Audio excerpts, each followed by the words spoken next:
सदस्यगण ध्यान दे, सभापति महोदया संसद में पधार रही हैं।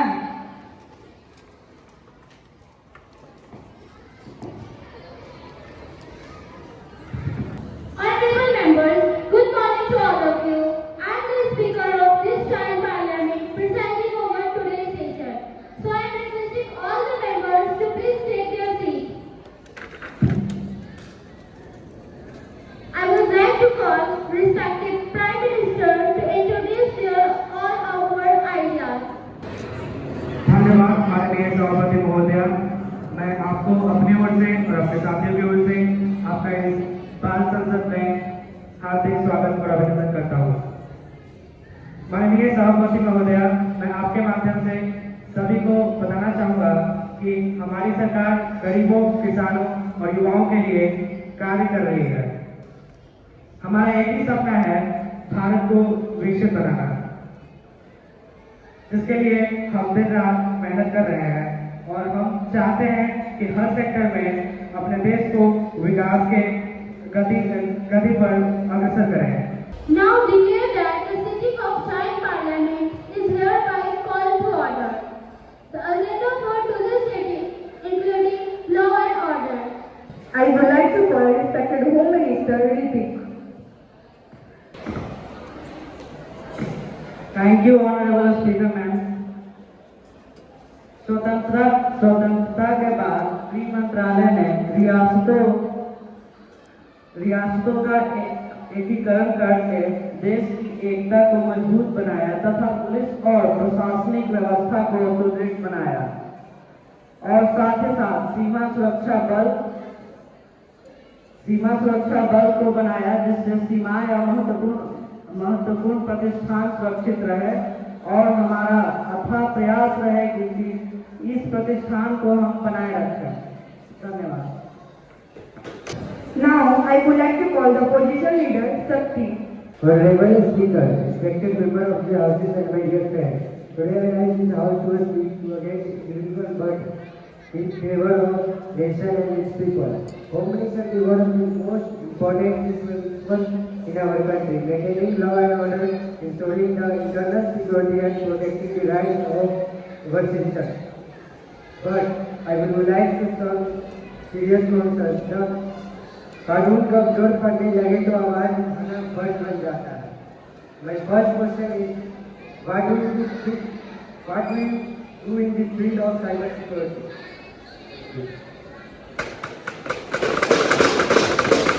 So our next agenda is education. So let's proceed. I would like to call respected Education Minister Shivam. सदन के उपस्थित सभी सम्मानित सदस्यों को मेरा सादर नमस्कार। माननीय अध्यक्ष महोदया, आज इस सदन में मैं केवल एक मंत्री के रूप में नहीं बल्कि करोड़ों छात्रों की आवाज बनकर खड़ा हूँ। शिक्षा वह नींव है जिस पर राष्ट्र खड़ा होता है। पहले हमारी शिक्षा व्यवस्था ठहरे पानी की तरह थी, रटने की परंपरा थी और भविष्य के प्रति अनिश्चितता।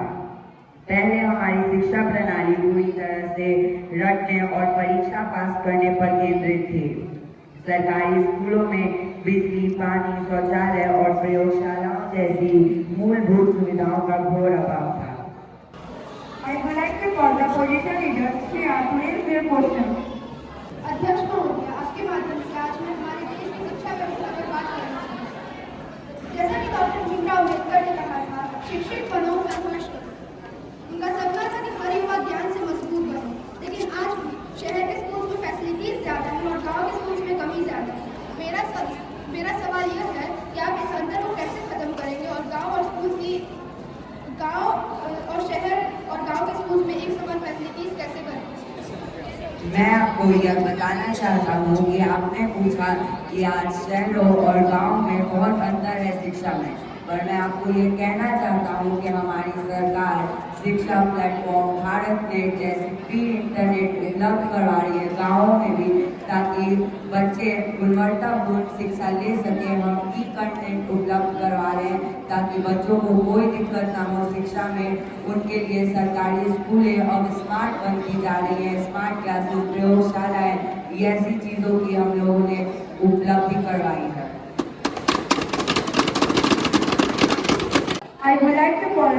Women Employment Minister Ravi to represent their ideas.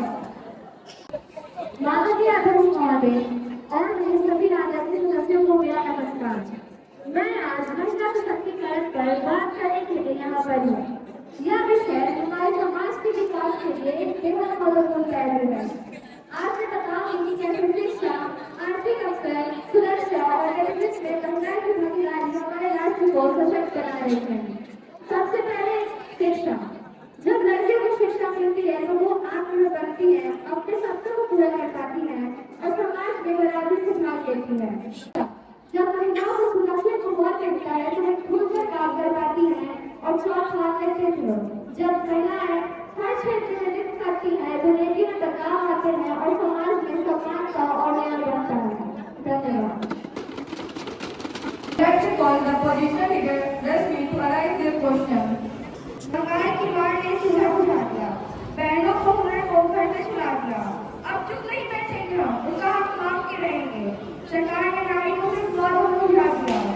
सभापति महोदया, एक विपक्ष की नेता के रूप में मैं आज यहाँ हजारों लाखों महिलाओं की आवाज उठाता हूँ। इस सदन में केवल आपने नहीं बल्कि देश की आधी आबादी का बात में गठन हुई हूँ। मेरा भाषण सरकार के लिए आईना भी है और चेतावनी भी। सभापति महोदया, सरकार कहती है कि हम नारी शक्ति का वर्णन करते हैं, लेकिन मेरा सवाल है कि वर्णन केवल विज्ञापन और घोषणा तक सीमित रहेगा। पिछले 10-15 सालों में हमने बेटी बचाओ नारा तो सुना, लेकिन हकीकत यह है कि आज भी बेटियां न्याय के लिए सड़कों पर घसीटी जा रही हैं। शायद आप भूल रही है कि महिलाओं को 33% तक की रिजर्वेशन मिली है और रही बात सुरक्षा की तो हमने उसके लिए बहुत सारे कदम उठाए हैं।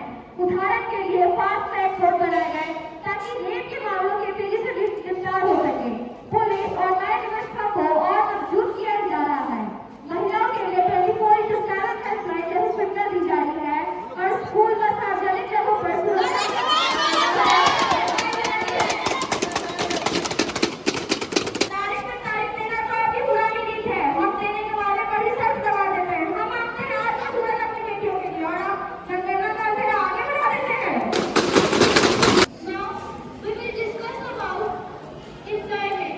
I would like to call respected Deputy Prime Minister to represent their thoughts.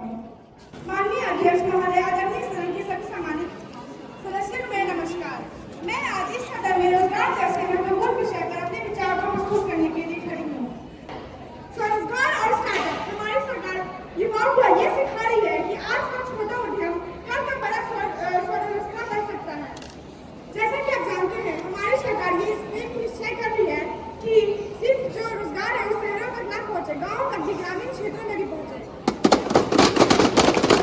I would like to call the opposition leader Bhanu to raise their question. सभापति महोदय, विपक्ष के नेताओं के रूप में मैं आज उन हजारों लाखों बेरोजगारी की आवाज लेकर खड़ी हुई हूँ कि बड़े कहते थे कि पढ़ो लिखो भविष्य की तैयारी करो। किसे पता था कि इतनी मेहनत के बाद भी सिर्फ बेरोजगारी ही हाथ आनी थी। क्या ये भी बढ़ना नहीं है कि भारत में डिग्री जितनी बड़ी हो, बेरोजगार का खतरा उतना ही ज्यादा हो। सरकार उन लाखों युवाओं को क्या जवाब देगी जो PhD पास करने के बाद भी उनके हाथ में सिर्फ बेरोजगारी के लाइन के लिए खड़े हैं। ग्रामीण क्षेत्र में मौसमी बेरोजगारी से निपटने के लिए क्या कोई ठोस कदम था या सिर्फ मनरेगा की एकमात्र ये सहारा है? जैसा कि आपने मनरेगा के बारे में बताया, मनरेगा का दिन उन्होंने बढ़ा दिया है। 100 से 25 दिन उन्होंने मनरेगा का कर दिया है। और आपने योजना की बात करने के बाद हम स्टार्टअप विभिन्न प्लेटफॉर्म पे युवाओं को जगह दे रहे हैं, उनको अवसर भी दे रहे हैं ताकि पहले गाँव और छोटे युवाओं में इतने सारे अवसर उपलब्ध नहीं थे, लेकिन अब हर विभाग में रोजगार का सफर धीरे धीरे साकार हो रहा है। We will now discussing about the protection of our country. The next agenda item to this sitting is the defense. I would like to call respected Defense Minister Harsh to represent their idea. सुप्रभात आदरणीय अध्यक्ष महोदय, सम्मानित सदस्यों और मेरे प्रिय साथियों, मैं हर्ष सत्तारूढ़ दलों की ओर से रक्षा मंत्री के रूप में उपस्थित हूँ। जैसा कि मैं बताना चाहूँगा कि 1947 में सीमित संसाधनों से शुरू होकर आज भारत विश्व की शीर्ष सैन्य शक्तियों में से एक है। आत्मनिर्भरता, मेक इन इंडिया और DRDO के तहत INS विक्रांत और ब्रह्मोस जैसी मिसाइलों का स्वदेशी निर्माण, आधुनिकीकरण, राफेल विमान S-400 सिस्टम और अत्याधुनिक राडार से रक्षा क्षमता का विस्तार, परमाणु क्षमता न्यूक्लियर कैपेबिलिटी भारत को एक जिम्मेदार और शक्तिशाली राष्ट्र बनाता है। अभी भी कई चुनौतियों से पार पाना शेष है। आत्मनिर्भरता ही आने वाले समय की मुख्य आवश्यकता है। धन्यवाद। Speaker, respected Prime Minister and esteemed member of the House. As the Health Minister, I rise today to address the important issues of public health in our nation. जैसा कि हमारी गवर्नमेंट हेल्थ केयर पे बहुत ज़्यादा ध्यान दे रही है, हमने सरकारी हॉस्पिटल्स खुलवाए विलेजेस में और जो सरकारी हॉस्पिटल्स हैं उन्हें अपडेट करवाया। सरकारी अस्पताल का हालत तो ऐसे जैसे खंडर और शमशान हो वहाँ जाकर देख लीजिए। अगर सरकारी अस्पताल का हालत अच्छा होता तो भारत में ऐसे बड़े बड़े संस्थान नहीं खोले जाते अस्पताल के ताकि मरीजों की इलाज हो जाए। So our today's next agenda is the railways. I would like to call respected Railway Minister Pulkit to represent their idea. Good afternoon, respected Speaker Madam. I am Pulkit, serving as a Railway Minister from the ruling party. Indian Railway is the lifeline of our country and millions of people connecting the national economy. माननीय सभापति महोदय, मेरा प्रश्न rail मंत्री से यह है कि हमारे देश में रोज लाखों लोग रेल से यात्रा करते हैं, पर हमारे देश में एक रेल से लेके समस्या है कि हमारे देश में रेल हमेशा लेट होते हैं। कोई रेल 1 घंटा, कोई रेल 2 घंटा, कोई रेल 4 घंटा, तो कोई रेल एक दिन तक लेट होते हैं। आखिर ऐसा क्यों? जैसा आपने कहा कि ट्रेन हमारे यहाँ पे लेट से आती है, समस्या का बहुत ही हमने इस मुद्दे को बहुत ही सीरियसली फॉलो किया और इससे बहुत ही जल्दी काम होगा। हमने इसके लिए बहुत ही तेज ट्रेन चलाए, जैसे वंदे भारत और तेजस, आपने ध्यान दिया होगा। So our next agenda is development. I would like to call respected Finance Minister Yogi to represent their idea.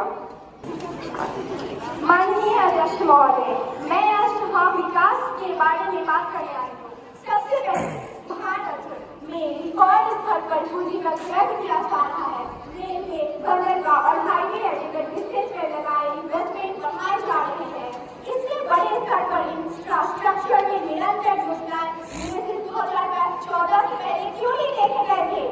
विकास योजनाएं केवल घोषणा के लिए नहीं बल्कि समय निर्दिष्ट तरीके की पूरी की जा रही है। डिजिटल अर्थव्यवस्था में बड़ी परिवर्तन हुआ है। रिजर्व बैंक के सहयोग से डिजिटल रुपए शुरू किए गए हैं। सरकारी स्तर पर डिजिटल करेंसी को पहले कभी नहीं देखा गया था। शक्ति क्रांति के माध्यम से 16 से अधिक मंत्रालयों को एक डिजिटल प्लेटफॉर्म को जोड़ा गया है। I would like to call opposition member Navya to raise the question. 2026 की दहलीज पर खड़े होकर हम पीछे मुड़कर देखते हैं। वही अधूरे वादे, वही पुराने बातें हम रोज गिनते हैं। चमकते शहरों के पीछे अंधेरे गांव की कहानी कौन कहेगा? अगर पेट खाली रहा तो इस विकास को विकास कौन करेगा?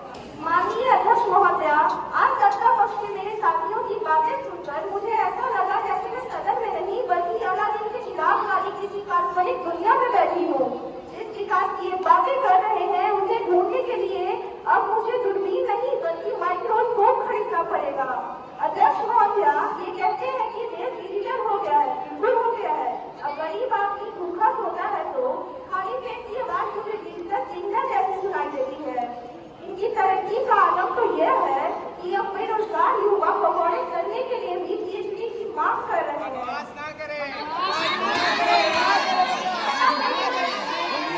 पता नहीं क्यों अगर आपको सच का आईना दिखाया जाता है तो आपको मिर्ची क्यों लग जाती है?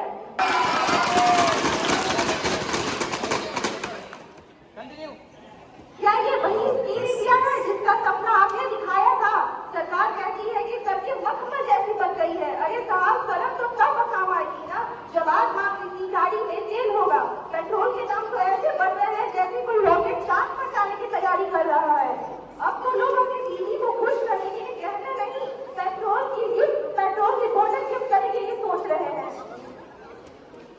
अध्यक्ष महोदया, सत्ता पक्ष के लोगों को मैं अब मशवरा देना चाहती हूँ। इवेंट मैनेजमेंट से देश नहीं चलता। विज्ञापन में तो आपने स्वर्ग उतार ही दिया है, पर हकीकत तो यह है कि सड़कों के गड्ढों में आज भी लोग जल समाधि ले रहे हैं। आपकी सरकार को बस एक ही नारा है, काम कम और वोटों ज्यादा।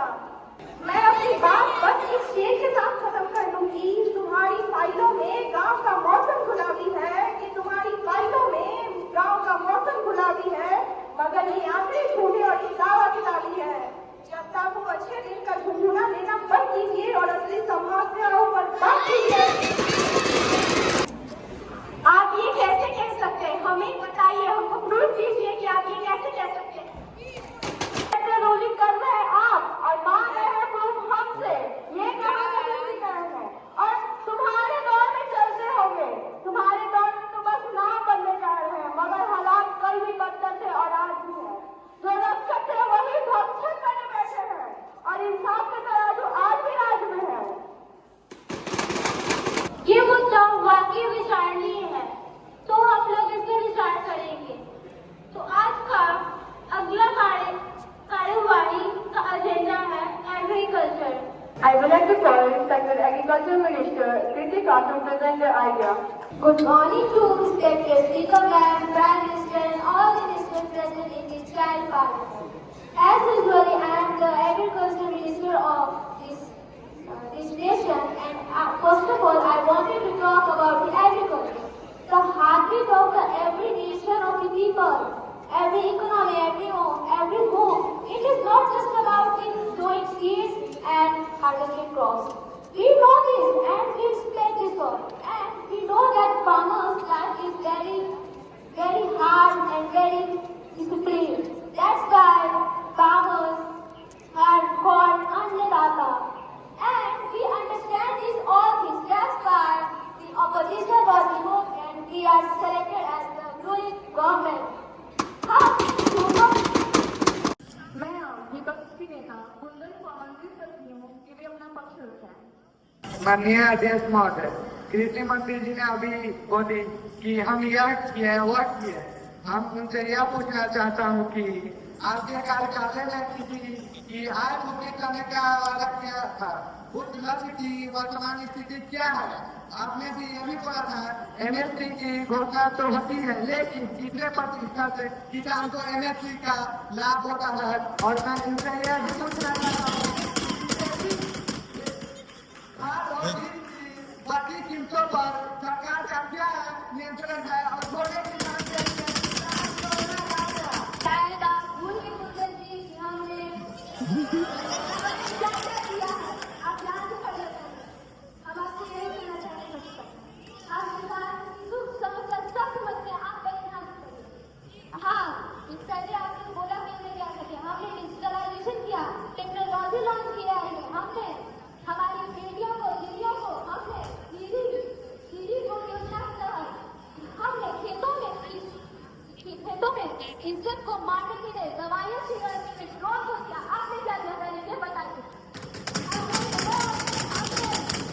हमने एआई के थ्रू हमने बेनिफिट कराया, आपको स्वास्थ्य क्या कराया पहले ये बताइए। आपकी सरकार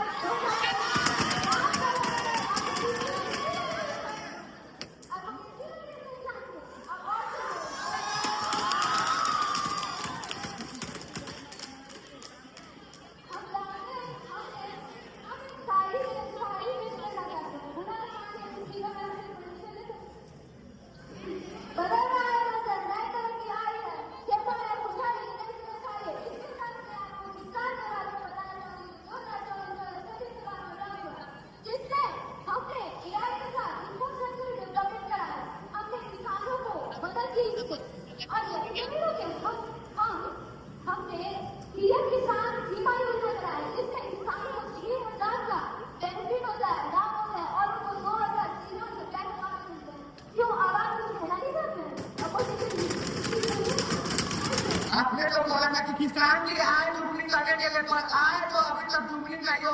किसान के लाए भूखे प्यास के मरे और किसान आप बोलते हैं ड्रोन लाके पड़े ड्रोन।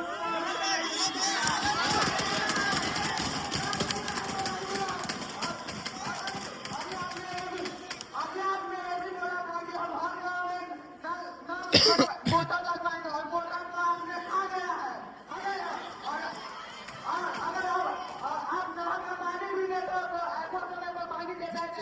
बरसात के मौसम में आप पानी नहीं देंगे, किसान का फसल ही बर्बाद हो गया। I would like to call newly appointed Chief Minister Abhiyanand. Abhayanand, मैं आपसे अनुरोध करती हूँ कि कृपया कर आप अपना पहला दिन बताएं कि आज का दिन आपका कैसे रहा। अध्यक्ष महोदया, माननीय प्रधानमंत्री और संसद के सभी माननीय सदस्यगण, आज मैं अत्यंत विनम्रता और गर्व के साथ इस सदन में नवनियुक्त इस अवसर पर मैं अपने विचार इस श्लोक के प्रारंभ से करना चाहूँगा। सर्वे भवन्तु सुखिनः, सर्वे सन्तु निरामया, सर्वे भद्राणि पश्यन्तु मा कश्चित् दुःखभाग्भवते। अर्थात सभी सुखी हो, सभी स्वस्थ हो और किसी को दुख ना मिले, यही हमारी सरकार का मुख्य उद्देश्य होगा।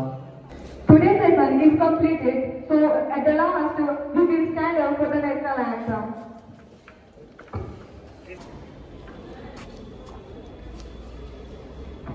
All the members, please take your seats. That's all for today. That's all for today.